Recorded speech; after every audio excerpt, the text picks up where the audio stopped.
Small announcement. Recently, I had written a book, the book name called Foundations of UX Research. So, this is a book. So, this book is available on Amazon and Flipkart, even in ebook also is been available. So, I am going to share the link in the description. If you want to buy this book, you can check out those links. So இன்னைக்கு டாபிக்ல பார்த்தீங்க அப்படின்னா என் கூட ஒருத்தர் இருக்கிறாரு. So இவர் வந்து சிவராமன், இங்கே அஸ்பெரால லீடு யூஎக்ஸ் மென்டராக இருக்கிறாரு. ஸோ இவர் வந்து வீக்லி வந்து நிறைய ஸ்டூடெண்ட்டுடைய ப்ராஜெக்ட்ஸை அண்ட் ப்ரெசன்டேஷன்ஸை ரிவ்யூ பண்ணி ஃபீட்பேக்ஸ் கொடுத்துட்டு இருக்கிறாரு. ஸோ இன்னைக்கு டாபிக்ல இதை பற்றி தான் இவர்கிட்ட நான் நிறைய டிஸ்கஸ் பண்ண போகிறேன். So let's get started.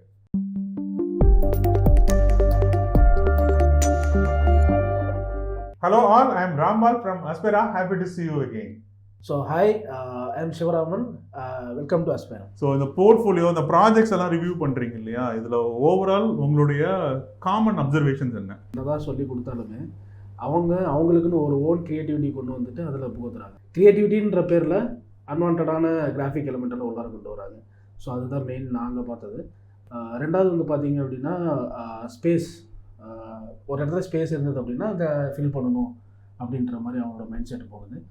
So அடுத்து வந்து பார்த்திங்க அப்படின்னா ஒரு ப்ராசஸில் இதுதான் ஃபாலோ பண்ணணும் அப்படின்னு சொல்லி கொடுத்துரும். அது பியாண்ட் இன்னமும் சில எலிமெண்ட் வந்து ஆட் பண்ணலாம் அப்படின்றது தோண மாட்டேங்குது. ஸோ நம்ம ஒரு ஸ்டிக்கான ஒரு 5 செக்ஷன் ஆட் பண்ணணும் அப்படின்னா அது மீறி அடுத்ததும் ஆட் பண்ணலாம். பட் அது இல்லாமல் அவங்க அது மட்டுமே கொண்டு வந்து காட்டுறாங்க. நிறைய ஒயிட் ஸ்பேஸ் இருந்ததுன்னா அதை ஃபில் பண்ணுறதுக்கு ஃபில்லர்ஸ் யூஸ் பண்ணுறாங்க கிராஃபிக்கல் எலிமெண்ட்டாக. அடுத்தது ஒரு இவ்வளோதான் செக்ஷன்ஸ் வச்சுக்கணும் அப்படின்னு ஒரு ரஃப் ஐடியாவாக சொன்னோம்னா அதுலேயே ஸ்டிக் ஆன் பண்ணி அப்படியே இருந்துடுறாங்க. எக்ஸ்ட்ராவாக வேறு சில எலிமெண்ட்ஸ் ஆட் பண்ணுறது அது மாதிரி இதுவும் பண்ணுறது. ஓகே, இந்த ப்ராஜெக்டோட ப்ரெசன்டேஷன்ஸ் அப்படிங்கிறது நீங்கள் எப்படி பார்க்குறீங்க? ஸோ ஒரு ப்ராஜெக்டோட ப்ரெசன்டேஷனுங்கிறது ஒரு ஸ்டூடெண்ட்டோட அவங்களோட டிசைன் நாலேஜை ஷோகேஸ் பண்ணுறது ஒரு பார்ட்டாக இருக்கும். அட் த சேம் டைம் அந்த ஆப்போசிட் சைடில் இருக்கிறவங்களுக்கு ஒரு எவால்யூஷனுக்கு, அதாவது இந்த ஸ்டூடெண்ட் இப்படிப்பட்டவங்க, ஸோ இந்த மாதிரி நாலேஜ் இருக்கிறவங்க இதை ப்ராப்பராக படிச்சிருக்காங்க அப்படின்ற அந்த எவால்யூஷன் பண்ணுறதுக்கும் அந்த ப்ராஜெக்ட்ஸுங்கிறது யூஸ் ஆகும். ஸோ பேசிக்கலாகவே ஒரு ப்ரெசன்டேஷன் அப்படிங்கிறது வந்து ஒரு யூஎக்ஸ் டிசைனருக்கு அவங்களோட கரியரில் ரொம்ப முக்கியமான ஒரு விஷயம். கரெக்ட். ஸோ அந்த ஆஸ்பெக்டில் சொல்லிட்டு இருக்கீங்க. ஸோ போர்ட்ஃபோலியோவை எவ்வளவு முக்கியமான ஒரு விஷயமா நீங்கள் நினைக்கிறீங்க? ஸோ போர்ட்ஃபோலியோங்கிறது 2-வே பார்த்து மாதிரி தான். ஸோ நம்மளோட டேலண்ட்டை ஷோகேஸ் பண்ணுறதும் ஒன்று, ஆப்போசிட் சைடில் எவால்வேட் பண்ணுறதுன்னு ஒன்று. இது ரெண்டுமே சேர்ந்து தான் ஒரு போர்ட்ஃபோலியோ என்னோட சைட்லேருந்து நான் சொல்கிறேன். ஓகே. ஸோ இன் ஜென்ரலாக எவ்வளோ ப்ராஜெக்ட்ஸ் இருக்கலாம் அதில்? ஸோ இன் ஜென்ரல்னு சொல்லிட்டு இதுக்கு ஸ்பெசிஃபிக்கான ஒரு ரீசன் சொல்லிட்டு இவ்வளோதான் சொல்லி லிமிட் பண்ண முடியாது. ஃபார் எக்ஸாம்பிள் இப்போ நம்ம வந்து ஒரு மெயினான ப்ராஜெக்ட்ஸ் எடுத்து பண்ணுறோம் அப்படின்னா அது ஒன்று.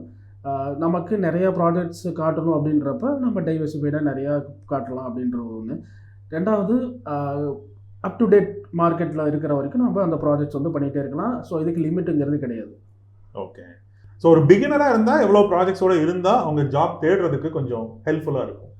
ஸோ ஒரு பிகினராக இருக்கும் பட்சத்தில் அவங்களுக்கு not only for main projects, அது இல்லாமல் நமக்கு வேறு சில டிசைனும் பண்ண தெரியும் அப்படின்ற மாதிரி ஒரு நியர்லி ஒரு 5 to 6 ப்ராஜெக்ட்ஸ் பண்ணாங்க அப்படின்னா அவங்களுக்கு அவங்களோட ஜாப் போகிறதுக்கு ரொம்ப ஹெல்ப்ஃபுல்லாக இருக்கும். ஓகே. இப்போ ஜாபுக்கு ஜாயின் பண்ணதுக்கு அப்புறமும் அவங்க வந்து போர்ட்ஃபோலியோ அப்டேட் பண்ணணும். ஆமாம், ஜாபுக்கு ஜாயின் பண்ணதுக்கப்புறம் கண்டிப்பாக அப்டேட் பண்ணணும். ஸோ அது வந்து ஃப்ரீக்வெண்ட்டாக அப்டேட் பண்ணணும்னு சொல்ல வரீங்க.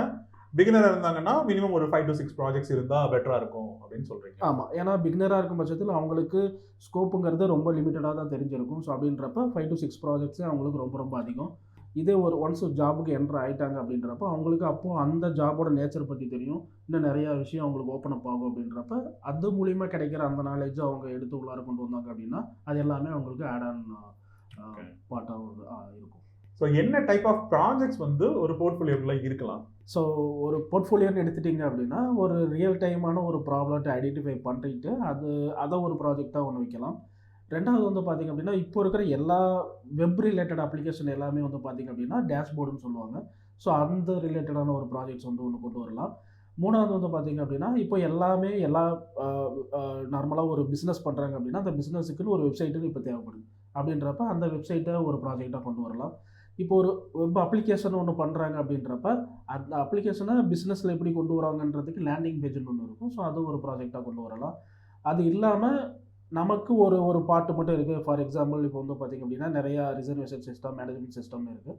அதை நம்ம மொபைலுக்கு சிம்பிளிஃபையாக எப்படி எடுத்துகிட்டு வரலாம் அப்படின்ற அந்த ஆஸ்பெக்டில் திங்க் பண்ணிவிட்டு அவங்களோட ஓன் ஒரு க்ரியேட்டிவிட்டியை நீங்கள் ஒரு ப்ராஜெக்டாக கொண்டு வரலாம். ஸோ கிட்டத்தட்ட எல்லாமே வந்து ஒரு பிஸ்னஸ் ஆஸ்பெக்ட்ஸில் web applications, landing pages, websites, so இந்த மாதிரி ஆஸ்பெக்டில் ப்ராஜெக்ட்ஸ் பண்ணலாம் அப்படின்னு சொல்கிறீங்க. ஸோ ஒரு பிகினருக்கு நீங்கள் என்ன சஜஸ்ட் பண்ணுவீங்க, அல்லது என்ன ஒரே ஒரு பாயிண்ட் வந்து, ஒரு பாயிண்ட்னு சொல்ல முடியாது, என்ன பண்ணால் உங்களோட பெட்டரான ஒரு போர்ட்ஃபோலியோ அல்லது ஒரு ப்ராஜெக்ட் ப்ரெசன்டேஷன் பண்ண முடியும், அதுக்கு நீங்கள் என்ன பாயிண்ட் சொல்லுவீங்க?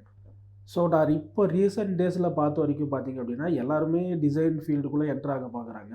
ஸோ அப்படி என்ட்ரு ஆகிறப்ப ஒரு பீப்புளாக ஒரு ஆஸ் ஒரு ரெக்ரூட்டராக நான் எவால்வேட் பண்ணணும் அப்படின்னா எல்லாரோடது சேமாக தான் இருக்குது. அப்படின்றப்ப நீங்கள் என்ன எக்ஸ்ட்ராவாக கொடுக்குறீங்கன்னு அப்படின்னு பார்க்குறப்ப நான் உங்களை ரெக்ரூட் பண்ணுறது மூலிமா எனக்கு என்ன வேல்யூ ஆட் பண்ணுறீங்க அப்படின்றப்ப, ஸோ ஒரு பிஸ்னஸ் ஆஸ்பெக்ட்லேயும் அந்த பிஸ்னஸை வந்து மார்க்கெட்டில் எப்படி அவங்க அப்ரோச் பண்ணி கொண்டு வராங்க, அண்ட் இப்போது பிராண்டிங்கிறது ரொம்ப ரொம்ப இம்பார்ட்டன்ட் ஆயிடுச்சு. அதை எப்படி அந்த பிராண்டிங் கொண்டு வராங்க, ஃபார் எக்ஸாம்பிள் அந்த டிசைனில் ஒரு கலர் எப்படி சூஸ் பண்ணுறாங்க, அந்த கலர் சூஸ் பண்ணுறதுக்கு உண்டான எலிமெண்ட்டோட ரெப்ரசன்டேஷன் எங்கேருந்தெல்லாம் எடுக்கிறாங்க, அது இல்லாமல் அந்த ஒரு லோகோ எடுக்கிறாங்க அப்படின்னா அந்த லோகோவை எப்படி அது கொண்டு வராங்கன்றது சேர்த்துட்டாங்க அப்படின்னா இட் வுட் பி பெட்டர். ஏன்னா அது ஒரு ஆட் ஆன் வேல்யூவாக இருக்கும் அப்படின்றத நான் சொல்லுவேன்.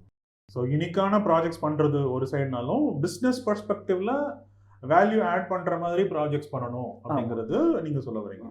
Okay Shiva, so thank you for your time. And இந்த வீடியோ உங்களுக்கு ரொம்ப பிடிச்சிருக்கும்னு நினைக்கிறேன். ஸோ இது வந்து எங்களுடைய டிஸ்கஷன் அண்ட் கான்வர்சேஷன்ஸ் உங்ககிட்ட நாங்கள் ஷேர் பண்ணுறோம்.